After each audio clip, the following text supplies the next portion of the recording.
What would you do if a quiet evening walk turned into a silent war? When 70-year-old Dr. Lenora Hayes and her trained dog Atlas are stalked by police in Bayview, Oregon. A hidden drone captures everything and exposes a truth the town tried to bury. One woman, one witness. Everything changes. If you believe in powerful, real stories, like, share, and subscribe for more gripping videos that reveal what others try to hide. Each evening at 6:30 sharp. Dr. Lenora Hayes opened the gate of her weathered white cottage at the edge of Bayview, Oregon, and stepped into the slow, dimming light with Atlas at her side. The Doberman moved like silence in motion, muscular, attentive, every step in sync with hers. His dark coat shimmered under the last rays of sunlight, and his presence was neither threat nor show. It was history. It was promise. He had been trained by her late husband, Claudia, Marine veteran, civil rights attorney, and the only man who had ever understood the weight Lenora carried in her silences. The path they walked curved along the cliffs overlooking the Pacific, where the wind always smelled of sea salt and eucalyptus. For nearly 10 years, this ritual walk had been her way of breathing without permission. A time to think, remember, and settle her soul. It was the space where she mourned Claudia in quiet pieces, where she whispered ideas for research papers she no longer needed to write, where she listened to the gulls fight with the wind and imagined they were arguing for her. But something had shifted. It didn't happen all at once. It came like a fog, not thick, not obvious, but clinging to everything. A subtle unease that threaded itself through the routine. First, it was a glance held too long from a neighbor across the hedge. Then, a hushed conversation that stopped the moment she stepped into the bakery. And then, the car, a black and white cruiser that didn't belong to this part of town. No lights, no sirens, no patrols, just there. Parked, watching. It first appeared on a Thursday. She had noticed it out of the corner of her eye, angled at the edge of Chestnut Lane. She paused only a moment before continuing her walk, chalking it up to coincidence. But by Monday, the cruiser was back, different spot. Same presence, quiet, idle, too comfortable, too still. Atlas noticed it, too. His ears twitched more. His head lifted sooner. On the fourth day, when the cruiser had moved even closer, the dog planted himself between Lenora and the street, his body solid, his breath controlled. He didn't growl, he didn't bark, but his silence felt louder than any alarm. Lenora adjusted the tags around her neck, Claudia's tags. She wore them like a talisman, metal warmed by skin and years of grief. They clinked gently beneath her scarf as she moved, but she could feel them always, like a heartbeat that didn't belong to her but refused to leave. Claudia's tags had weight not just in ounces, but in memory. They had been folded into a military flag and handed to her like a substitute for everything she had lost. But she never kept them in a drawer. She wore them. She needed them. She needed them now more than ever. Bayview had always fancied itself a liberal town, a place of quiet porches and polite activism, of sustainable markets and progressive bumper stickers. But as Lenora walked past the row of townhomes on Maple Avenue and saw curtains twitch, she knew that progressive didn't always mean welcoming. It meant tolerated. And tolerated people could be erased with a smile and a quiet phone call. She kept walking. The trail veered past the cliffs and into a grove of Monterey pines, their long shadows slanting across the gravel in sharp, uneven lines, even here. The wind picked up, crisp and fast, and sometimes it carried the scent of salt and pine needles. But tonight, the air was different, stale, dry, and heavy. Atlas tensed again. Lenora followed his gaze. There, parked just beyond the trees, partially hidden in a thicket of low brush, sat the cruiser, engine off, lights off, just waiting. She didn't stop walking, but her breath caught in her throat. Not from fear, not yet, but from recognition. A younger version of her might have tried to rationalize it, might have told herself that officers patrolled all neighborhoods, that presence meant protection, that she was overreacting. But 70 years had taught her better. She had worked at universities that didn't pronounce her name correctly until she won national awards. She had waited tables through grad school while being mistaken for a cashier. She had sat at Claudia's bedside while the world debated whether women like them should be allowed to marry. No, she wasn't overreacting. She was being watched. The cruiser was always there before she arrived, always gone before dawn. Never a word spoken, just presence, just a shadow meant to say, "We see you. We don't trust you. You don't belong here." And yet, Lenora walked. She walked with the same purpose she had used to dismantle corporate polluters and disprove climate denial on the Senate floor. She walked with the same authority she had used to mentor generations of students who thought she was just another black woman with a stern gaze and a doctorate they assumed came easy. She walked because to stop walking would be a surrender she wasn't ready to give. The sun dipped lower. The sky turned the color of bruised rose and molten steel. The town behind her seemed to quiet itself.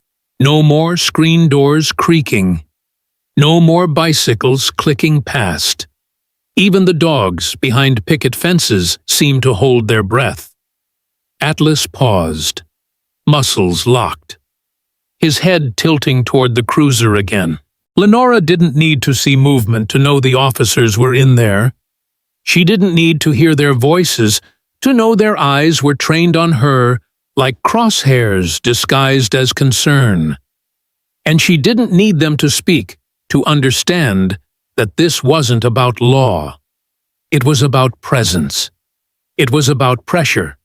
It was about how far they could push her before the town said she had pushed first. She turned at the edge of the bluff, her silhouette backlit by the last rays of sun, and looked out toward the sea. She exhaled, long and slow. Claudia's voice echoed faintly in her mind, "Don't let them train you to disappear." And so she didn't. She adjusted her scarf. She touched the tags once. She whispered to Atlas, "Let's go, boy." And they continued. Not hurried, not afraid, but present, deliberate. What Dr. Lenora Hayes didn't know was that a teenage boy 2 blocks away had just launched a drone for a school project on coastal erosion. And what he'd capture in the next 3 minutes would become more than footage. It would become evidence. And everything would change. By the following week, the cruiser wasn't just a shadow, it was a ritual of its own. Every evening, as the coastal wind curled through Bayview's winding streets and the sun melted into the Pacific like a secret trying to disappear, it returned. Dr. Lenora Hayes had spent her entire career studying environmental systems, ecosystems, climate shifts, atmospheric anomalies. She knew when something in nature was off. And this wasn't nature. This was orchestration, human, intentional, a pattern laid out with precision, surveillance dressed as coincidence. The cruiser didn't patrol. It lingered. Sometimes it sat angled across the corner of Chestnut and Ridge, its tinted windows gleaming like dark eyes refusing to blink. other nights. It idled just outside Lenora's mailbox, its engine humming a low, steady growl, never revving, never off, just alive, like it was waiting for her to react. Inside.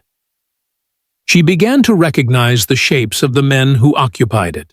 Lieutenant Jared Cole was the one who got out first on the third evening, tall, neatly pressed, jaw clenched in permanent disapproval.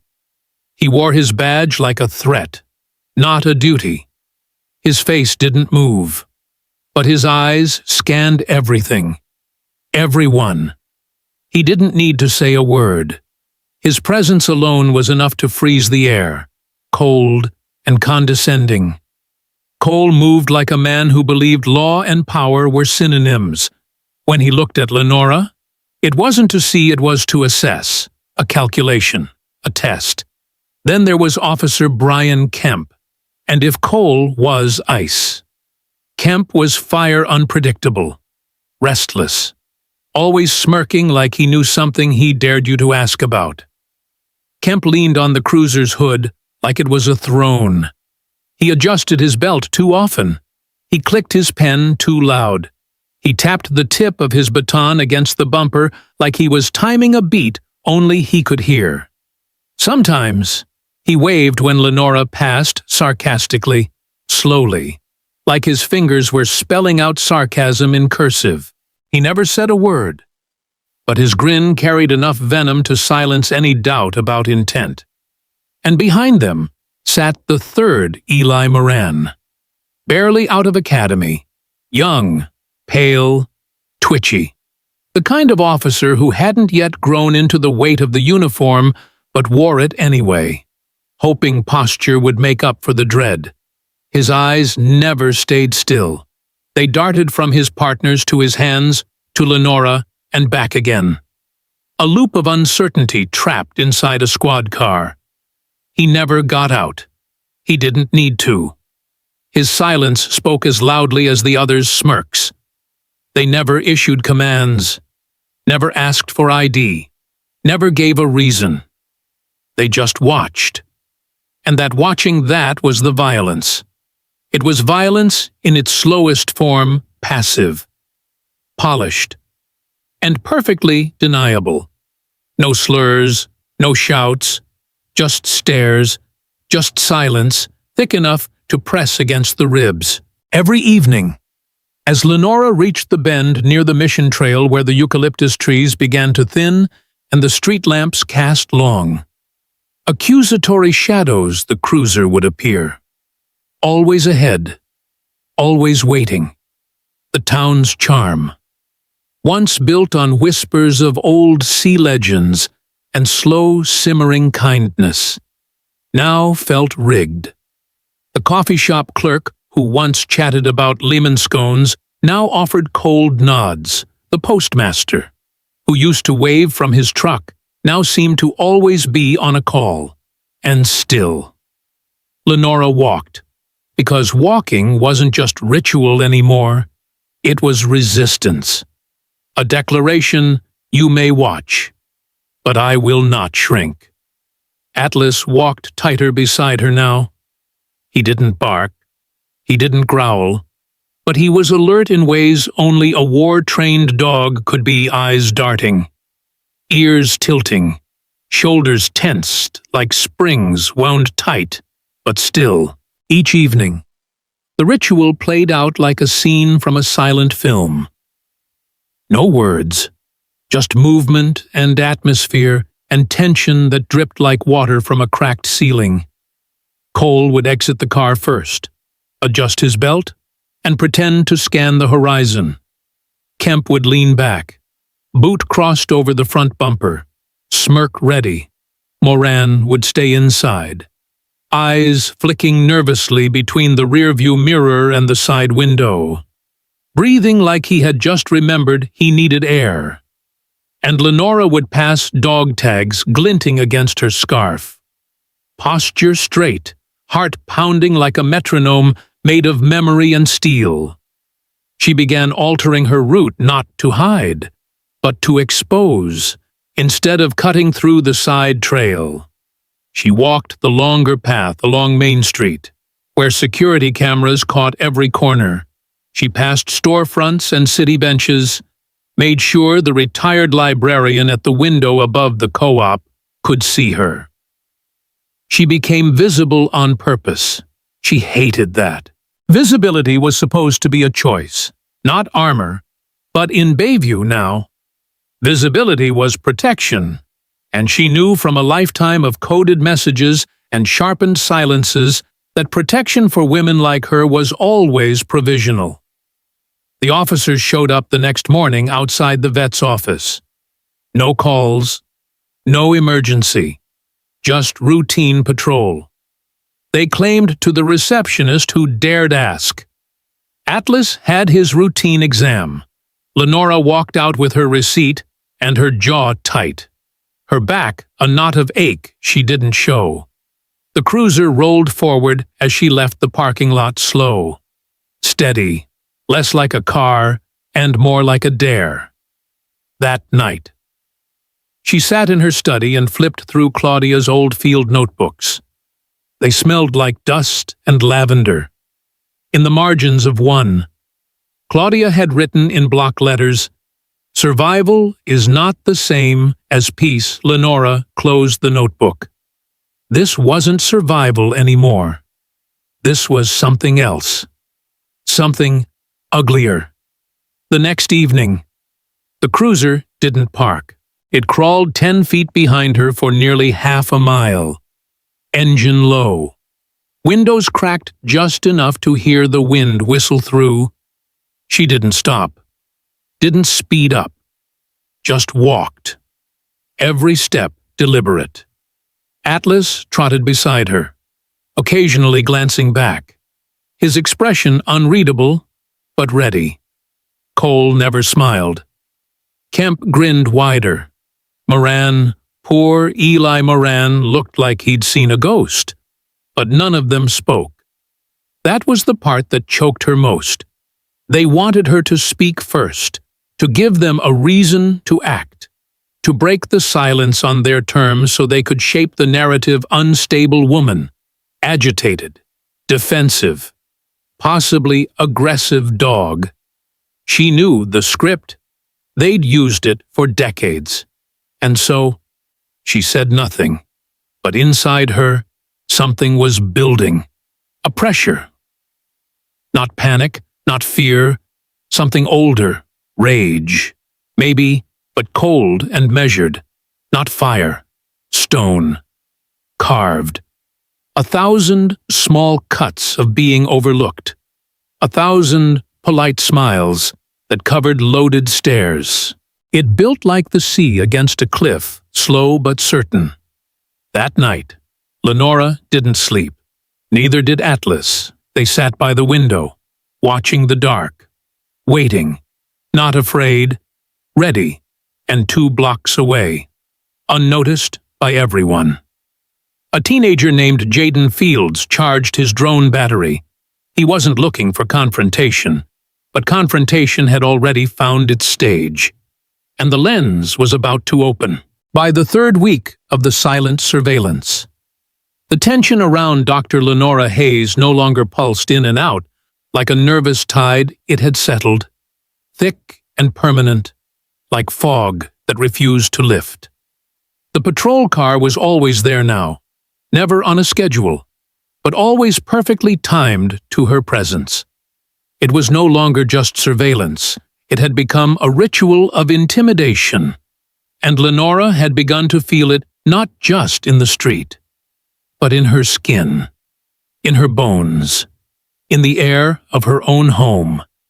And yet, she walked, not out of habit, not even out of defiance anymore, but out of memory, out of love, out of the silent promise she had made to someone whose absence had never grown quiet.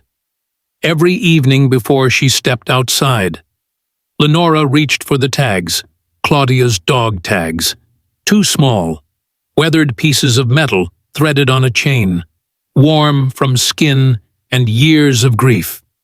They weren't kept in a drawer. They weren't boxed away like most military mementos, set aside to gather dust and history. No, Lenora wore them, not underneath her clothes like a private mourning, but outside her scarf, where the whole damn town could see them. They were not for show. They were armor. Each etched letter on those tags carried weight that couldn't be measured in ounces. Claudia R. Morton, U.S. Marine Corps, blood type O negative. Her serial number, her rank, her silence, her sacrifice. Claudia had once told Lenora, with a wry smile and a glass of whiskey in hand, "These tags mean I signed up to stand in the line of fire, but they don't say what I fought for. That's your job." And so Lenora wore them. Every evening, every walk, every encounter with those officers. She wore them because she knew what they meant. She wore them because the men in that cruiser had no idea the woman they were circling wasn't alone. Not really. Claudia walked with her. Claudia still spoke through her. And Claudia had left her something more powerful than outrage or fear. She had left her Atlas. The Doberman moved like a shadow, loyal but alert, always sensing before Lenora could speak.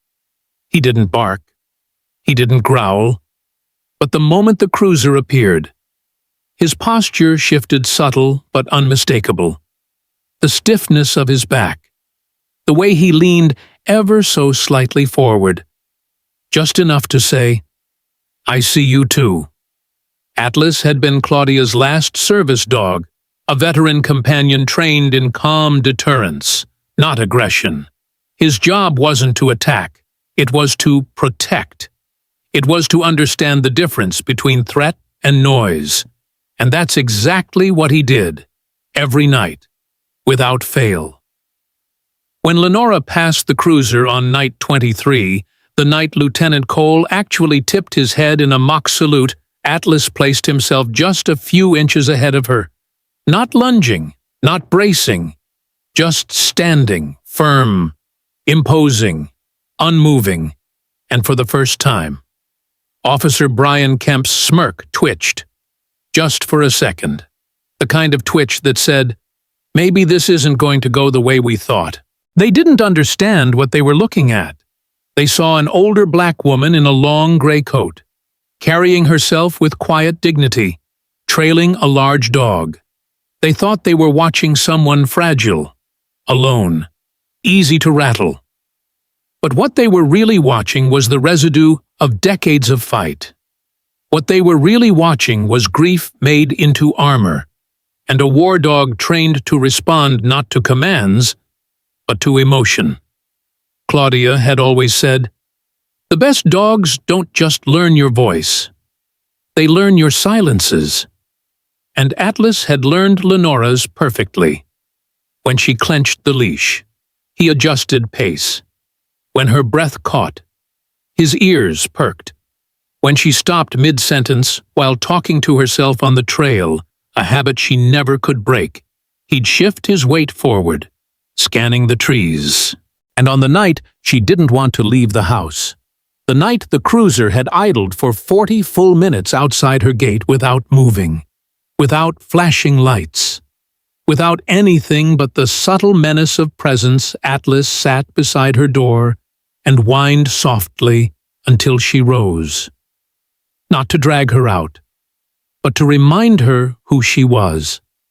Lenora had never served in the military, but she had been married to someone who had survived wars, only to return home and fight a quieter, crueler one in courtrooms and county offices. Claudia had been a public defender for 22 years. She had defended mothers accused of stealing diapers, teens caught with $5 worth of weed, men who had never stood a chance the second they said their name in court. Lenora remembered the nights Claudia came home with her blouse stained by tears that weren't her own, the way she kicked off her boots and said, "They don't want justice, Len. They want permission to pretend they tried." She remembered watching Claudia cross a courtroom floor with shoulders squared and voice steady, even when the judge couldn't meet her eyes. She remembered Claudia standing at the graveside of her own brother, shot in the back during a traffic stop, whispering through clenched teeth, "We will not vanish. We are not shadows." And now here Lenora was, years later, walking a trail as if it were sacred ground. Atlas by her side, Claudia's name pressed to her chest, and silence clinging to her like smoke. She didn't speak to the officers, not because she was afraid, but because she refused to validate their performance. Because that's what it was, a performance. A show of power designed to prod, to provoke, to wear her down until she snapped, until she raised her voice, until she defended herself just enough to give them the opening they craved. But Lenora had lived 70 years in a country that never asked for her full name unless it was for a tax form or a eulogy. She knew how to navigate silence. She had built a career out of it studying wind patterns, tracing the stories told by droughts and floods and hurricanes. She knew how to read the room before a word was spoken, and she knew what this was. It was control without touch. It was intimidation without evidence. It was everything Claudia had warned her about. It was everything Atlas had been trained to face. So she walked, night after night, through the wind, through the stillness, through the discomfort of becoming a symbol before she ever asked to be seen. And on night 24, when the cruiser parked closer than ever, less than 20 feet behind her. Headlights off, but windows open. Lenora paused at the crest of the trail. She didn't turn around. She didn't stop. She just placed one hand gently on Atlas's head and whispered, "Easy." He didn't bark. He didn't flinch. He just stood taller. And they kept walking. Not because they had to, but because they could. And because, somewhere, Claudia was still walking with them, and Lenora had never learned how to quit mid-step. It happened on a Wednesday, the 31st day since the cruiser first appeared and the wind first whispered that something was wrong. The trail behind the mission had emptied early that evening, too early. A mist had rolled in from the Pacific, cloaking the edges of the cliffs in a smoky veil, and the lamps along the bend flickered like hesitant thoughts. Dr. Lenora Hayes hadn't planned to walk that night. Her knees ached more than usual, and the chill had settled deep into the bones she pretended were still young. But routine is stubborn, and grief even more so. She laced her boots, looped Claudia's dog tags around her neck, and whistled for Atlas. The Doberman responded instantly, gliding to her side with the precision of a soldier answering roll call.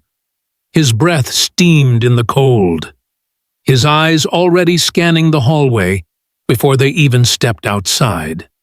When Lenora opened the door, the air greeted her with a hush too quiet, like the world was holding its breath. By the time they reached the midpoint of the trail, the tension that had once ebbed and flowed now settled across her shoulders like a weighted cloak. She could feel it in the stillness of the trees, the way the pine needles didn't rustle, the way even the gulls, usually noisy at dusk, had gone mute. Atlas tensed, paused, and turned his head. Lenora didn't have to look. She knew. The cruiser was near, but tonight, it wasn't parked. Tonight, it moved. At first, it coasted behind them just out of reach, its headlights off, engine whispering like a hunter trying not to spook its prey. Then, it sped up slightly, enough to close the gap between shadow and presence. Lenora felt it before she heard it, the low hum of rubber against gravel, the faint thrum of menace. She glanced down at Atlas. His gait had changed. Shoulders tight, ears angled back. Every step calibrated. Then the cruiser surged forward, 10 feet behind, 7, 5. She stopped walking. So did Atlas. The car purred to a halt. Too close. Too casual. Its grille reflected faint light like a predator baring teeth in the dark. A door opened. A footstep echoed. And then he stepped out. Lieutenant Jared Cole. He was all crisp lines and steel calm. The kind of man who smiled only when someone else was trembling. He didn't wear his badge like a shield. He wore it like a blade. He didn't reach for his holster. He didn't need to. He reached with something colder entitlement. "Evening, ma'am," he said, voice smooth as marble. "Didn't expect to see you out this late." Lenora said nothing. She didn't move. Atlas stayed locked at her side, eyes pinned to Cole like a cipher decoding threat from breath. Another car door opened. Officer Brian Kemp emerged. Baton in hand, not raised, not lowered, just there, like punctuation in a sentence designed to provoke. "Weather's turning," Kemp muttered, flicking the baton once, twice. "Trail can get slippery when it's wet." Still, Lenora didn't answer. Then Cole took a step forward, then another. He stopped just 2 feet away, hands visible, unthreatening but wrong. Everything about his body language screamed close enough to intimidate, far enough to claim innocence. He tilted his head slightly. "You always wear those?" he asked, gesturing toward the dog tags lying proudly outside her coat. Lenora's hand instinctively moved to them, fingers curling around Claudia's name. She said nothing. "They're military," Cole added casually. "Just curious who they belong to. Your husband." Lenora's eyes didn't flinch. "My wife." Cole's expression didn't change, but something flickered a glitch in the performance. A crack. He reached toward the tags. Not a full grab, just a motion. Just enough to cross the line. Just enough to make her heart spike. His hand hovered, fingers extended like he had every right to touch what wasn't his. That was the moment. Lenora didn't raise her voice. She didn't step back. She simply said, "Stand." And Atlas moved, like a tide. He surged forward, not to attack, not to bite, but to place himself fully between Lenora and the man reaching for what could never belong to him. His body was a wall, a living barrier. His growl wasn't loud, it was low. A subterranean warning that vibrated through the ground and into Cole's polished boots. Cole froze. Kemp laughed once, short and nervous. "Easy, boy," he muttered, taking a step back. Cole's hand dropped. His jaw tightened. "You going to call him off?" he asked. Lenora met his eyes, calm and unflinching. "He hasn't touched you. Neither have I." "You're escalating," Kemp said sharply, spinning his baton once, agitated now. "This doesn't need to turn into something it isn't. This is already something it shouldn't be," Lenora replied, her voice even, cold, unshakable, behind the cruiser's windshield. Eli Moran watched, frozen. His face was pale. He didn't move, he didn't blink, because deep inside he knew what they were doing, and he knew what it looked like. Cole tried to recover. He adjusted his belt, took half a step back, and smiled a little too late. "Perception matters, Dr. Hayes, especially these days." Lenora nodded. "It does." And tonight, you've made yours very clear. For a few eternal seconds, no one moved. The air was thick with something unspoken humiliation. Threat, resistance. Then Kemp muttered something under his breath and turned toward the car. Cole followed, eyes still on Lenora. Something darker now blooming in his gaze. Not embarrassment, not retreat. Frustration. She hadn't given them what they wanted. She hadn't snapped. She hadn't barked. She had stood. And worse, she had won. Because Atlas, still poised like a marble statue forged from memory and muscle, hadn't attacked. He had obeyed. He had guarded. And Cole knew, even if he'd never admit it, that any step beyond that would have been his failure, not hers. The cruiser pulled away slowly, its headlights still off, its message still loud. Lenora exhaled. Her hands shook slightly, not from fear, from restraint. Atlas pressed gently into her leg, a grounding presence. She knelt down beside him, wrapped her arms around his strong shoulders, and whispered, "Good boy."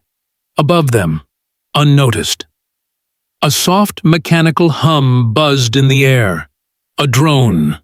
A small one, quiet, but watching, recording. Because 3 blocks away, a 16-year-old named Jaden Fields had launched it to capture footage of the mist rolling in over the cliffs. He hadn't meant to find anything, but what he'd captured, everything would soon turn a private act of resistance into a very public reckoning. Lenora didn't know it yet, but that moment, that reach, that growl, that line not crossed, it had just changed everything. 3 blocks away. Whilst the wind crept over the rooftops of Bayview and the mist gathered like breath on glass. 16-year-old Jaden Fields leaned against the wooden railing of his backyard porch, cradling his new DJI drone controller in both hands.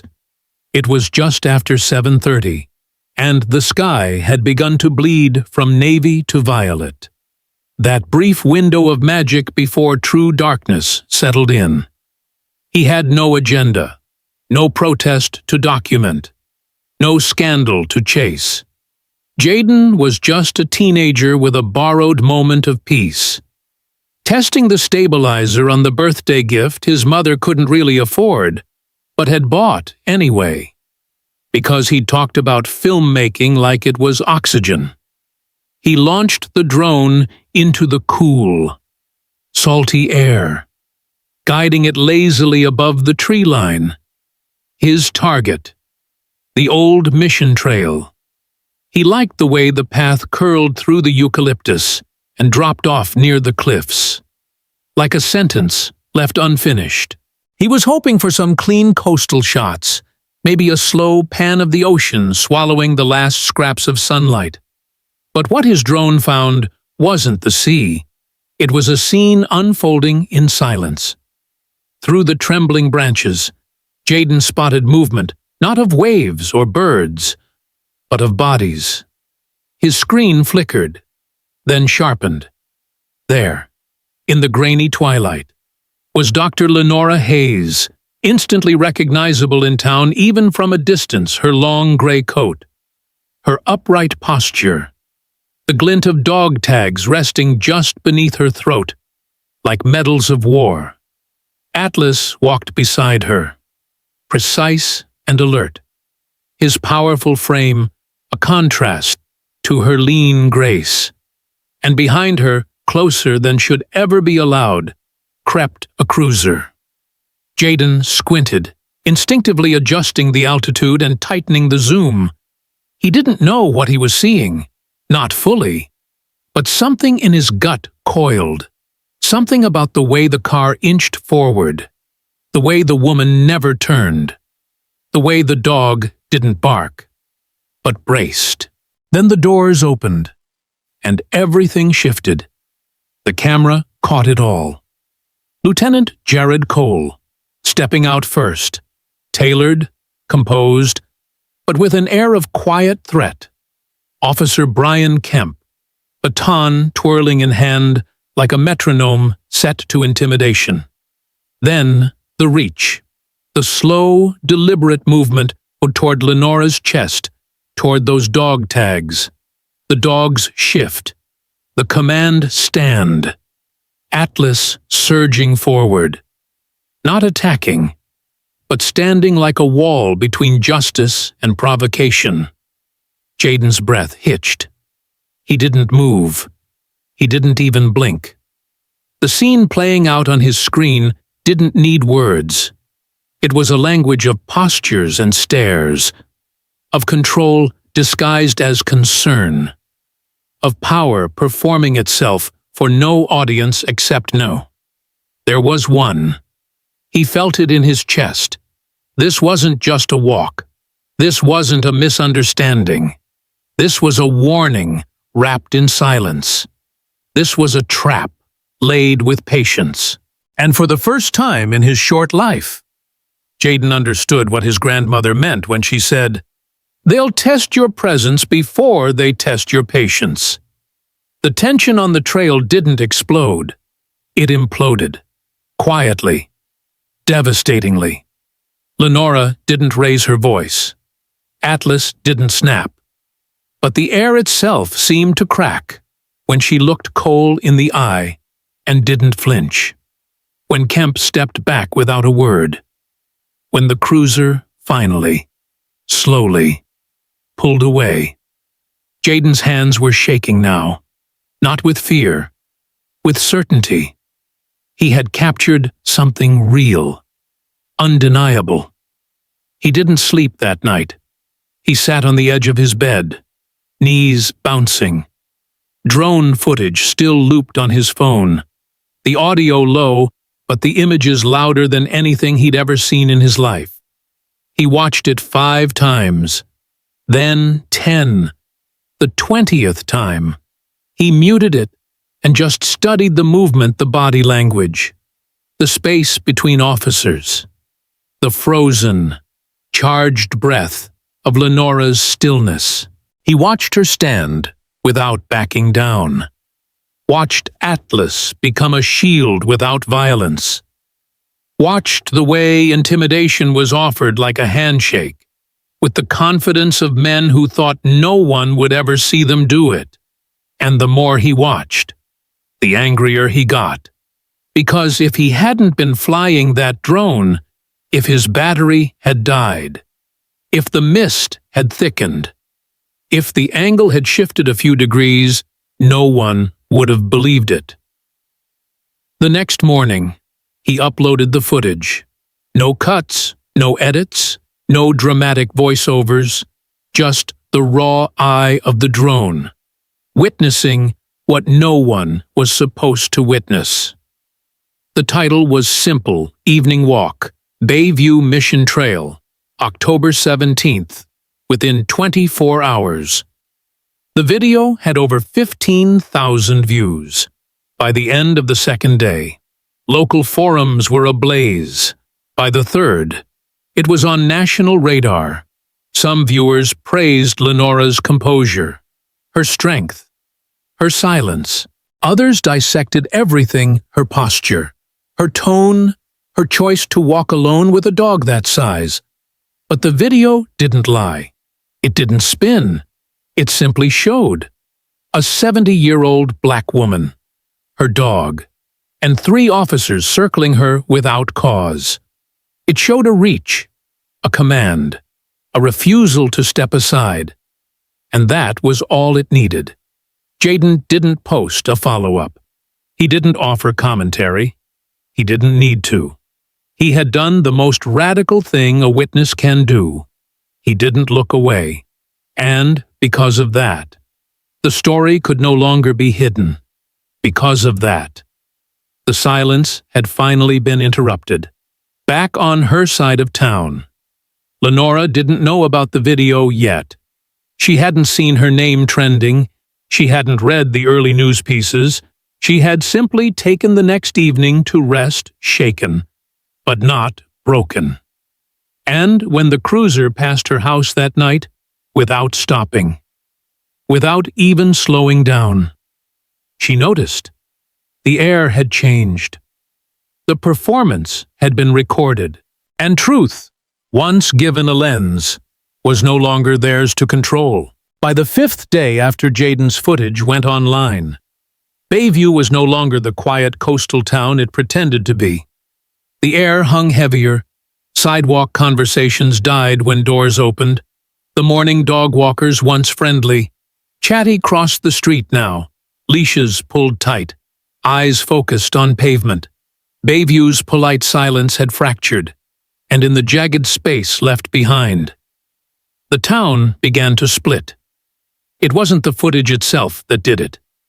It was what the footage refused to allow anyone to deny. A 70-year-old black woman, a dog, a reach, a refusal, and the eyes of the nation watching. Lenora Hayes had not seen the footage when it first began to ripple outward. She had been on the porch that morning, sipping tea with Atlas curled at her feet, when a neighbor she barely knew, a woman named Trish, who once complimented her sunflowers, walked by without a wave. Not even a glance. That was the first sign. The second came when her weekly grocery delivery was left at the curb instead of her front steps. The third arrived late that night, in red spray paint across the garage door. Fraud. Slashed across the white wood like a wound. Atlas was the first to notice. He growled low from the front window before Lenora even opened the door. She didn't gasp. She didn't cry. She stared at the word for a long time, as if trying to remember when the world had first decided she owed it her silence. Then she picked up a rag and a bucket of vinegar water and began to scrub. The town was watching her now in a way it never had before. Not as a neighbor, or a former scientist, or a widow, but as a story. And stories, Lenora knew, were only as welcome as the comfort they preserved. She wasn't preserving anything. She was disrupting it. Within 48 hours, the drone footage had made its way to local news stations, then state headlines, and then, somehow, without her doing a thing, onto a national broadcast with the caption, "Retired Black Scientist Harassed on Walk Drone Captures Police Confrontation." The framing shifted, depending on who was speaking. Some called it harassment. Others called it overreaction. The conservative thread on the Bayview Neighborhood app asked, "Why would a woman that age walk a dog that intimidating alone?" Another user replied, "Why not?" No one stayed neutral. Even the ones who didn't say anything said everything with their silence. At the co-op market, the same cashier who used to sneak Lenora extra paper bags now rang her up without eye contact. At the bakery, the man behind the counter who once offered her the ends of the sourdough loaves called her Miss Hayes instead of Doc, like he needed distance. And at the cafe, where she and Claudia used to sit on Sunday mornings, the table by the window, their table was suddenly always full, even when the rest of the place was empty. But for every door that closed, another cracked open. 3 days after the footage aired, Lenora found a white rose on her porch. No note, no name, just the flower, fresh and fragrant, taped gently to the door frame. The next night, another, and then another, always white, always silent, a kind of reverent contradiction to the red word still faintly bleeding on her garage, no matter how many times she tried to scrub it away. On the 6th day, an envelope was slid beneath her door. Inside was a simple card, "We believe you. Keep walking." No signature. She left the card pinned to the fridge, not because she needed the reassurance, but but because it reminded her she wasn't the only one watching anymore. But the division in Bayview grew louder. Some residents hosted impromptu community conversations over Zoom, where words like misunderstanding, respect for authority, and shared responsibility floated like helium balloons with strings too slippery to hold. Others gathered in solidarity, holding quiet vigils at the Mission Trail with candles and hand-painted signs. We saw the video. Presence is not a crime. Let her walk. Jaden's footage was now being picked apart by pundits. News anchors paused and replayed the moment Lieutenant Cole reached for Lenora's dog tags. They debated intent. They dissected her reaction, or lack thereof. Some called her poised. Others, calculating. One particularly venomous commentator accused her of staging the encounter. Staging it, as if her grief, her body, her history, her stillness were props, as if Claudia's tags were costume jewelry. Lenora watched none of it. She didn't have to. The news came to her in glances, in whispers, in mailbox flyers suddenly missing, in neighborhood kids riding their bikes just a little faster past her house, but also in soft knocks on the door, in hand-drawn cards from children, in the older woman who left a bouquet of gardenias with a note that read, "I'm sorry I didn't speak up sooner." Atlas felt the shift. 2. He stayed closer to her now, even inside the house, his ears attuned to every creak of the porch.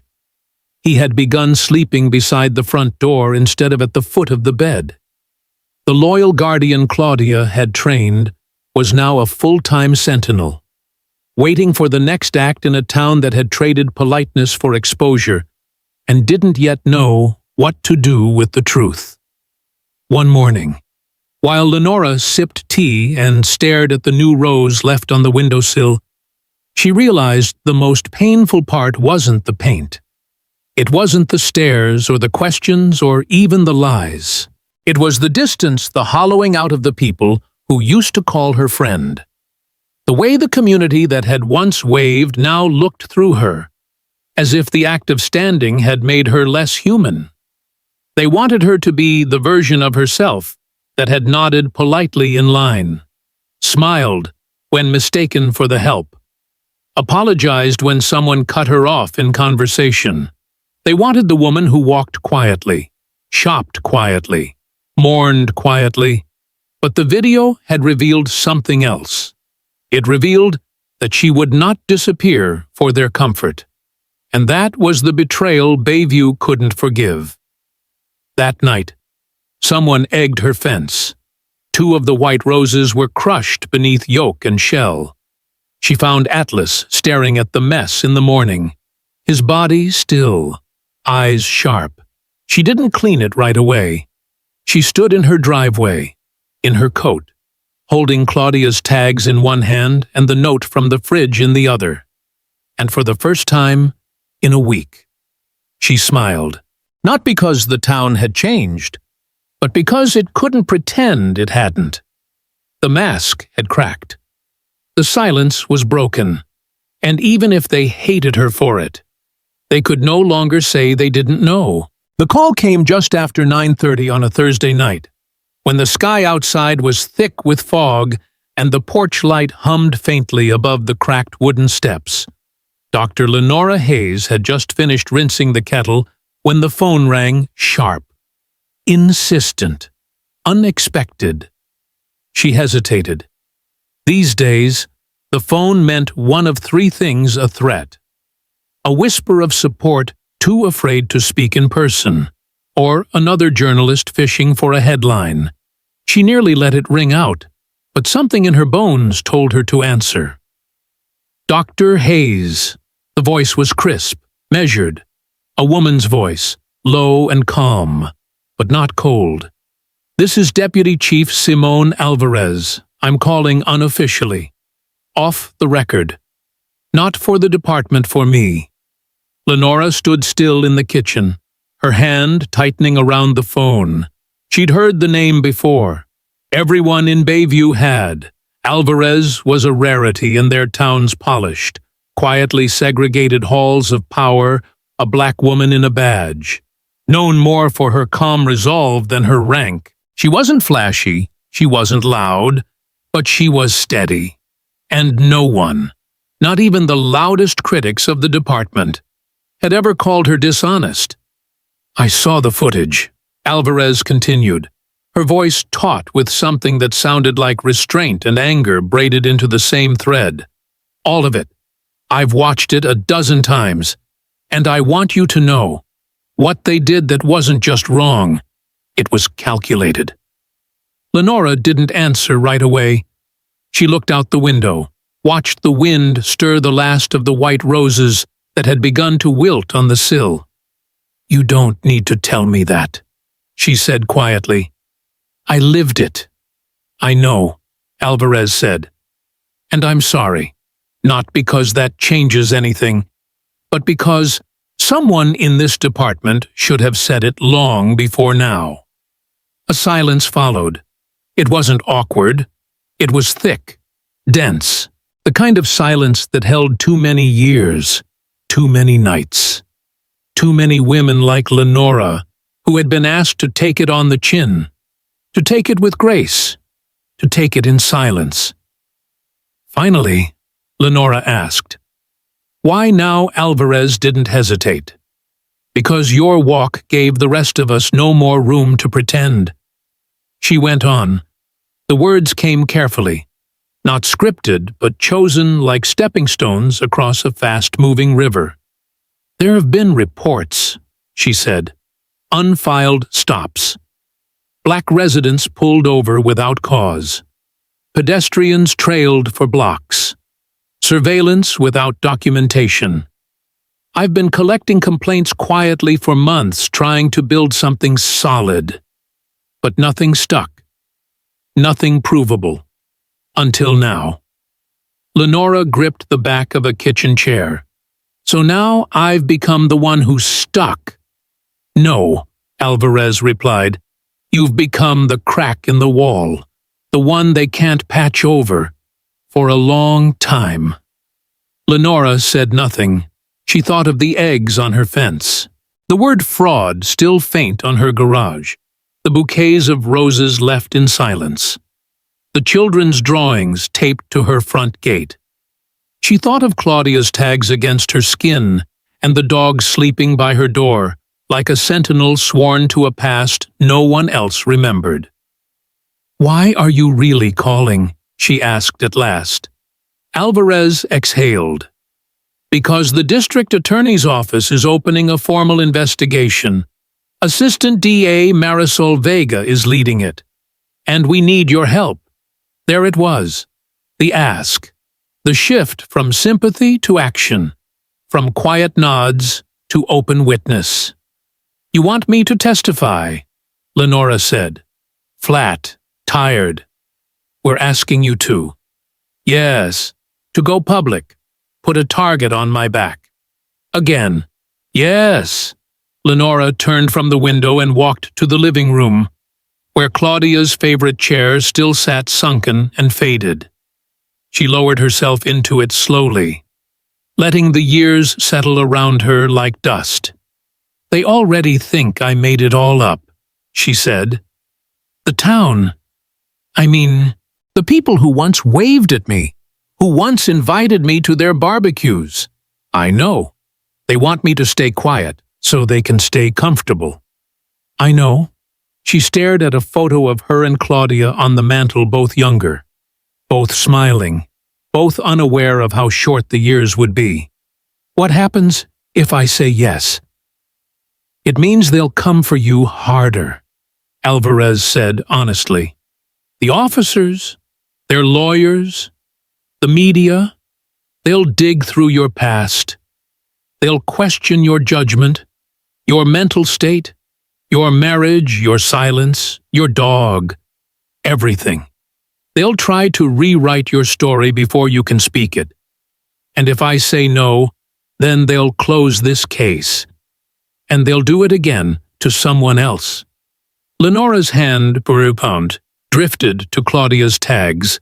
They were warm from her skin, as they always were. You're asking me to burn what little peace I have left. No, Alvarez said, voice firmer now. I'm asking you to name the fire that already started. Outside. The wind picked up. A screen door, somewhere down the block, clattered against its frame. Inside. Atlas stirred, lifted his head, and looked at her, waiting. Lenora stared at her reflection in the hallway mirror. Her face had changed. Older? Yes, but more than that etched. Grief had hollowed one side of her. Resolve had fortified the other. Why do you care? She asked quietly, not accusing. Just curious. You're in the department. This could end your career. Alvarez's voice dropped. Because I've spent 20 years making sure I was palatable enough to keep my badge. Because I've watched men like Cole and Kemp call black women emotional while quietly circling us like we're prey. Because I was raised by a woman who walked with her chin high until they made her crawl. And I am done crawling. Lenora nodded slowly. It wasn't the answer she expected. What do you need from me? She asked. Your testimony, your truth, not softened, not made polite, just told. She looked at the dog at her feet, at the window, at the town that now viewed her as something between a pariah and a prophet. And she realized there would be no returning to who she was before the reach, before the drone, before the silence broke. All right, she said. Her voice didn't rise. It didn't falter. Tell the DA I'll testify. You just changed the course of this town, Alvarez whispered. No, Lenora said, eyes fixed on the night beyond the glass. They did. I'm just not letting them change it alone. And for the first time in weeks, the house didn't feel like a bunker. It felt like a battleground, but one she had finally chosen. The courthouse stood like a slab of cold stone at the edge of downtown Bayview, immovable, expressionless. A monument not to justice, but to routine. Inside, it was all polished floors and hushed voices, the kind of place that swallowed sound and feeling in equal measure. On the morning of the trial, the sky outside was a washed-out gray, heavy with fog, as if the weather itself understood the weight of what was about to unfold. Dr. Lenora Hayes stepped through the courthouse doors at 9 o'clock sharp. She wore her navy blue coat, simple but sharp, and Claudia's dog tags rested over her blouse, visible, deliberate, unmoving. She did not wear them like a relic of grief. She wore them like a vow. Atlas wasn't allowed inside the courtroom court policy. They'd said, but he sat outside on the stone steps, leashed to Deputy Simone Alvarez, who stood beside him like a silent wall of presence and protection. As Lenora walked into the courtroom, heads turned not just because she was the woman in the video, but because of how she moved. Calm, controlled, not a performance of dignity, but the real thing. She had survived science panels that underestimated her, classrooms that doubted her, a nation that tried to erase her.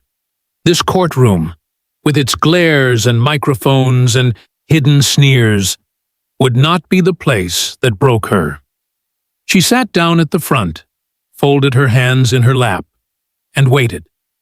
The trial of Lieutenant Jared Cole, Officer Brian Kemp, and Officer Eli Moran was officially underway. The courtroom was tense with curiosity, some of it sympathetic, most of it skeptical. Onlookers whispered behind raised phones. Reporters filled the back rows, pens clicking in a rhythm that felt too rehearsed. The jury, 10 white.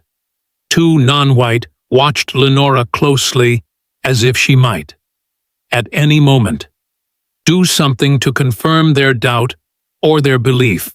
She had long since stopped trying to guess which it would be. The prosecution began with facts, dates, times, footage, timestamps. Then came the framing, the pattern of undocumented stops, the reports of officers trailing black residents, the anonymous tips that had led to this moment. Assistant E. Marisol Vega, steady and razor-sharp, handled the facts like scalpels, slicing cleanly, never dramatically. The room was quiet, but not still like a storm cloud waiting for thunder. The defense opened with theater. They described Cole, Kemp, and Moran as dedicated public servants, concerned about community safety, misunderstood in a time of national sensitivity. They implied that Lenora had overreacted, that perhaps she'd misread their intent, that perhaps she had let grief and public attention twist a standard patrol into a sinister narrative. They pointed to her age, her background in science, her marriage, her tendency to isolate. One defense attorney used the phrase unwarranted suspicion 3 times before the judge told him to move on. And then, on day 2, they played the footage, Jaden's drone video, unedited, untouched. The courtroom held its breath. The jury leaned in. No one moved. There was no soundtrack, no commentary, just the silent hum of a hovering drone and the slow, unnerving choreography of power. The footage showed Lenora walking alone, dog tags gleaming, Atlas by her side. It showed the cruiser trailing too close. It showed the officers stepping out, first Cole, then Kemp. It showed the moment Cole reached forward, hand stretching toward her chest, toward Claudia's name. It showed the command, stand, and Atlas stepping forward like a sentry called to his post, not attacking, not threatening, just guarding. And it showed the officers backing off, not because they chose to, because they had been seen. The footage ended. The silence didn't. Not immediately, not for several beats. Then someone in the gallery exhaled too loudly, and the spell broke. Lenora was called to the stand the next morning. She rose without a word and walked with the same deliberate pace she used on the trail. Each step was a sentence. Each glance was punctuation. She was sworn in, sat down, folded her hands once more, and looked the jury in the eye. Not defiantly, not meekly, just honestly. D.A. Vega began with simple questions. Her background, her career, her marriage, her evening walks, her dog, her routine. Lenora answered each clearly, factually, unshaken. She didn't embellish. She didn't flinch. She let the truth stand on its own legs, even if they trembled. And then came the question Vega had saved for last. In your words, Dr. Hayes. What happened that night? Lenora took a breath, held it, released it. I was walking, she said, the way I always do, on the same path I've walked for 10 years, with the same dog, wearing the same tags. Nothing new, nothing threatening. She paused. They followed me. Not once, not twice, but night after night. Silent. Closer each time. No reason, no cause. Just presence, just pressure. Another breath. And that night, one of them reached for me. Not to help, not to protect, to provoke. She looked at the jury then, direct, unyielding. I didn't provoke them, she said, her voice a blade wrapped in velvet. I existed. That's all I did. The room went still again. Even the defense attorneys shifted. The cross-examination came next. Predictable. Sharp. They asked about her age, about her memory, about whether she might have misread the situation. They questioned why she wore the dog tags on the outside of her coat. They asked if she trained Atlas to intimidate. They implied she might have been seeking attention after her wife's passing. That grief could twist perception. Lenora didn't bite. If telling the truth looks like attention to you, she said calmly, you should ask yourself why. They asked one final question. Did you feel threatened that night? She nodded, slowly, deliberately. I've felt threatened my whole life, but I've never let that stop me from living it. When she stepped down from the stand, the jury didn't look quite the same. Neither did the officers. Cole looked cornered. Kemp looked confused. Moran looked broken.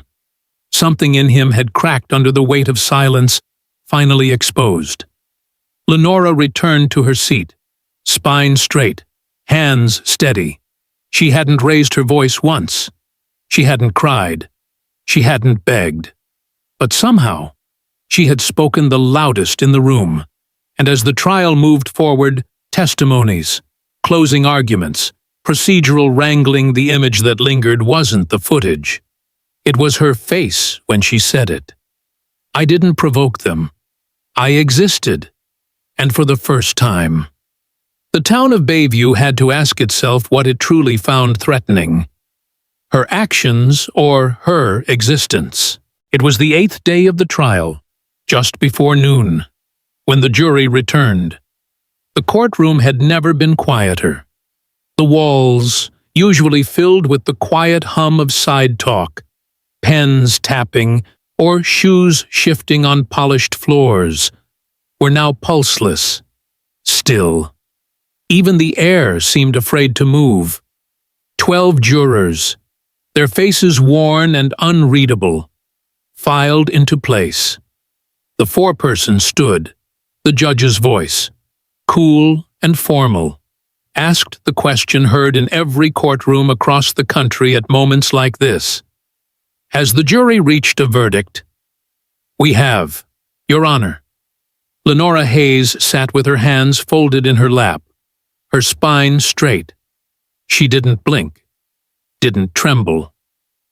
Deputy Chief Simone Alvarez sat quietly behind her, not in uniform, but present. Atlas was outside with Jaden Fields and his mother, who had come to support the woman who had unwittingly changed their town, and maybe themselves. The verdict was read. Guilty on all counts. Not one, not two, all. The courtroom didn't erupt. There was no applause, no cheers. The shock was too deep for that. Instead, a strange wave of reverence passed through the room, as if no one had expected truth to land so completely. So finally, Lieutenant Jared Cole stared ahead, jaw clenched, face tight with disbelief. Officer Brian Kemp slumped in his chair like a deflated balloon, and Officer Eli Moran closed his eyes and hung his head not in defiance, but in relief, as if he'd been waiting for someone else to call it what it was. The judge thanked the jury. The room emptied slowly, uneasily, like it didn't know how to breathe again. Lenora didn't cry. She stood, gathered her coat, and walked out through the main doors, head held high, dog tags gleaming against her chest in the full light of noon. The next morning, Bayview was soaked in a soft fog that draped itself over the eucalyptus trees along the trail behind the mission. It was the same trail, the same bend in the path, the same sea breeze whispering across the cliffs, but it wasn't the same walk, not anymore. Lenora stepped onto the dirt path just after 7 o'clock, wearing the same navy coat, but this time, The dog tags were displayed openly, gleaming in the pale morning light. They clinked gently against her chest with each step, like wind chimes tuned to memory. Atlas walked beside her, unleashed. Not because he wasn't trained to obey, but because she had nothing left to prove. He trotted a pace ahead, every so often glancing back with the loyalty of a guardian and the ease of a companion. The trail, once tight with tension, now exhaled beneath their feet. The wind was softer. The silence, no longer oppressive, felt earned. She passed the spot, the very bend where Cole had reached, where Atlas had stood. She didn't pause. She didn't need to. The land remembered. As she rounded the trail's final curve, footsteps approached from behind, quick and rhythmic, sneakers against dirt, a jogger. Lenora stepped slightly to the side, as always, out of habit, but the woman slowed as she neared. Young, maybe 20-something, braids pulled back, sweat on her brow, strong stride. She slowed to match Lenora's pace, just long enough to say, "Thank you for not folding." Lenora turned her head slightly. The woman didn't stop, just gave a respectful nod and picked up her pace. Jogging past, disappearing into the mist like a thread returned to the wind for a moment. Lenora stood still. The words echoed not as praise, not as victory, but as recognition. The kind that says, "I saw you. I needed you to stand because I didn't know I could yet, and now I do." She turned back to the trail and continued walking, not as a symbol, not as a headline, not as the woman from the drone footage, but as herself, a widow, a scientist, a citizen, a woman who had refused to disappear. That evening, the footage of her walk from the day after the verdict was posted online not by her, but by Jaden, who had waited with Atlas outside the courthouse. His camera had caught the sunrise softening her silhouette as she stepped onto the trail. No music, no narration, just footsteps, wind, and truth. He titled it simply, "She Walks," and this time, the views didn't matter. The headlines didn't follow. No media vans parked on her lawn. No debates in the local forums. Bayview, it seemed, had finally decided to listen by saying nothing. The paint on her garage had long since faded, replaced by a mural painted by local students Atlas, standing tall, flanked by wildflowers, Claudia's dog tags around his neck. White roses still appeared less often now, but more intentionally. One morning, a child's note was tucked beneath the wreath. "When I grow up, I want to walk brave like you." Lenora smiled, then walked, not faster, not slower, but forward, in the quiet town of Bayview. A 70-year-old black woman named Dr. Lenora Hayes reminded America of a lesson too often buried beneath silence, that dignity is not granted by titles, uniforms, or institutions. It is asserted through presence. Her walk was never about defiance. It was about existing without apology. And yet, even that was too much for the system to bear. Through 9 days of trial and a drone that saw what power tried to hide, the nation watched as truth calm, factual, and unshaken stood against intimidation. Lenora didn't raise her voice.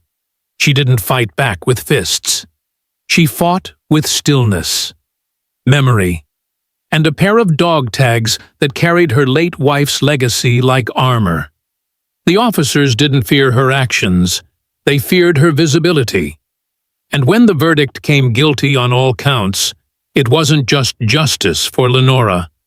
It was justice for every American who has ever been told to shrink, to wait, to behave, to disappear. Her story teaches us that change doesn't always roar. Sometimes it walks, with measured steps, with a Doberman at your side, with your truth held close and your name spoken clearly. So to every viewer watching, let this story be more than just a moment. Let it be a mirror. Ask yourself, what would you do if the walk became yours? Would you keep going? Would you stand? Share this story with someone who needs to hear it, because Bayview is not an exception. It is a reflection, and stories like Lenora's deserve more than sympathy. They deserve action. Click, like if her walk moved you. Share this video if her courage reminded you of someone you love. And most importantly, subscribe to the channel for more real stories that challenge the silence and demand a reckoning. We don't need louder noise. We need louder truth. One step at a time. One story at a time. Starting here. Starting now.